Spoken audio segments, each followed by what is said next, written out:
They're trying to cancel PBS again. And this time, it might actually work. PBS, the public broadcasting service, is under political fire. And the network that brought us Sesame Street, Mr. Rogers, Arthur, The Magic School Bus, Nova, and Frontline might be on the verge of collapse. If they succeed, it won't just be the end of a TV station. It'll be the end of one of America's last remaining public goods. In 2025, several lawmakers renewed efforts to defund PBS, arguing it's too political, woke, and an unnecessary use of taxpayer money. They're pushing bills to strip federal funding from PBS and its radio sibling, NPR. Critics point to shows that include LGBTQ+ characters, climate science, or honest portrayals of U.S. history. Even basic COVID-19 coverage was called agenda-driven. They claim PBS leans left and doesn't reflect American values. So now, it's biased. But you know what they're really saying? They don't want kids or adults asking hard questions. They don't want the next generation to learn how to think critically, because a thinking public is a dangerous public. Let's be real. PBS isn't just television. It's a classroom, a community center, and a cultural archive. It taught generations how to read, count, and think critically. Reading Rainbow inspired kids to love books. Mr. Rogers taught empathy, kindness, and how to process difficult emotions. Sesame Street, a show backed by research, helped close the learning gap for low-income children. Nova, Nature, Frontline, and American Experience gave us high-quality science, history, and investigative journalism without corporate filters. For decades, PBS has reached millions of families who couldn't afford cable, streaming subscriptions, or private education. For some, it's the only educational content they get. And during the pandemic, when schools were shut down and Zoom wasn't an option for everyone, PBS was one of the only lifelines left.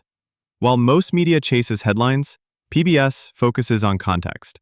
While corporations serve ads, PBS serves the people. Let's get one thing straight. PBS isn't just for liberal elites. It's for rural towns, working-class families, immigrants, teachers, and kids who don't have an iPad. It's for people who can't afford Disney+, YouTube Premium, or private tutors.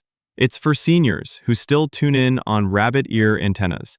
It's for parents working 2 jobs who rely on Curious George and Wildcrats to give their kids something safe and smart to watch.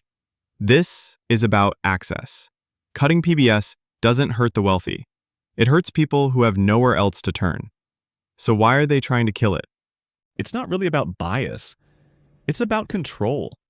It's about cutting funding to public institutions so private companies can fill the gap, with ads, with noise, with stuff that sells instead of stuff that teaches. And by the way, PBS only gets a fraction of federal funding. Roughly 15% of its budget comes from the government, but that small piece keeps local stations alive, especially in places where PBS is the only station left. And once those stations are gone, they're gone. Look around.